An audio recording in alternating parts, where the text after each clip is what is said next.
Well, good morning. Ladies and gentlemen, um, let me start by very warmly welcoming you all to this very first European dialogue on skills and migration. Today is really an opportunity to discuss not just about the challenges, but also the opportunities in migration, including the ongoing, as is obvious, refugee crisis. Too often, those who deal with the immediate consequences of migration are forgotten. Our labor markets and our social and economic actors.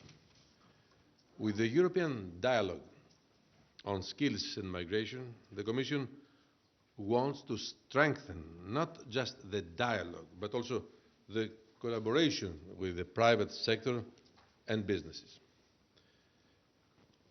In order to manage the refugee crisis, it's not just the task of governments. There is a role for the private sector as well in helping out concretely with the immediate needs of reception and housing, but also language training and labor market integration. I would like to take this opportunity to call on businesses, companies, and employers to step up and join forces with national and local governments, with civil society, with schools, to turn the challenges of the refugee crisis into real opportunities.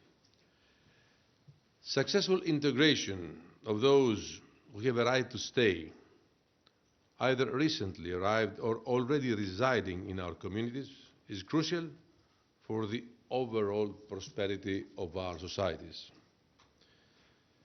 Making sure that those who have recently arrived can find their place in our labor markets is essential, both for them but also for the receiving societies.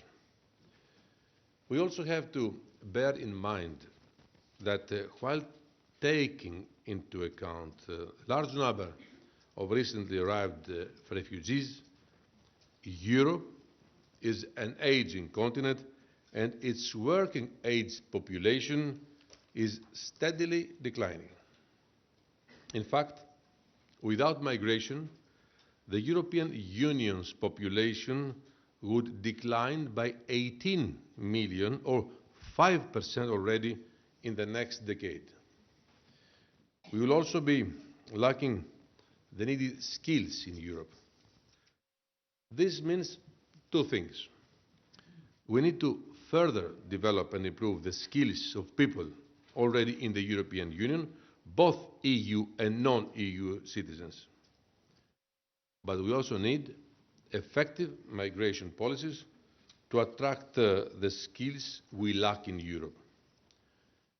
Making use of and further developing the skills we already have means that we need to ensure solid training and bridging programs and better recognition of skills for those who are either lacking skills or have acquired them abroad.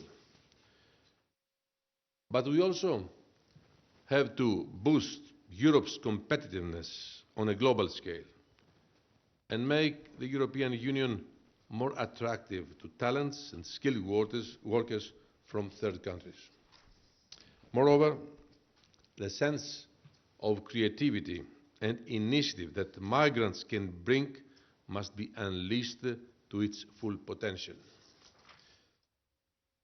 Promoting entrepreneurship among migrants and also attract innovative talents from abroad is also crucial.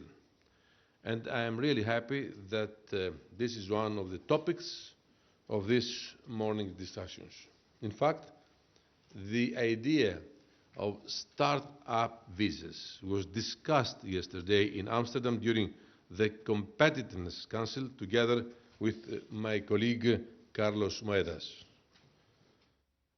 The Commission is analyzing how innovative entrepreneurs who are willing to move to Europe could be granted help, could be granted assistance, and possibly a residence and work permit.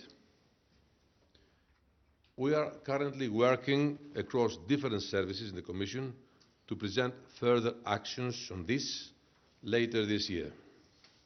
At the same time, we are preparing a comprehensive package on legal migration and integration for this spring, which will also include a revision of the Blue Card and an action plan on integration. Managing migration better is a priority that the Commission has mainstreamed across all its services. Now is the time to mainstream it across stakeholders. On all of these issues, we want to hear your ideas, as they will be important food for thought for these initiatives that we are preparing. I really want today's event to be an open and frank dialogue. An open dialogue where everybody brings forward his or her ideas to make migration less of a problem to be tackled and more a well-managed resource, both for migrants and for a continent facing a severe, as I said at the beginning, demographic decline and skills shortages. Yesterday, I already launched the dialogue in a closed round table format with a number of high-level business, social and institutional partners. I am very happy to say that the feedback I received is that we are all engaged to open a direct and cross-sector dialogue. I don't hide that I came out very enthusiastic last night and more inspired. And I am grateful to all these people who didn't give me only food for consideration, but they gave us their ideas. And I can tell you that I found out that we are on the same line. We shall keep working on this relation. We count on it. Me and my services are here today to listen, to be inspired, and to be, of course, encouraged. Most importantly, we don't just want to discuss. We also want to turn ideas into actions where possible.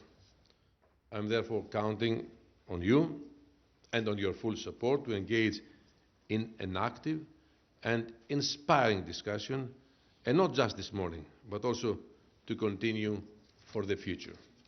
Thank you very much for your attention, and I repeat my call to the private and business sector to engage with us in managing the refugee crisis and migration more generally.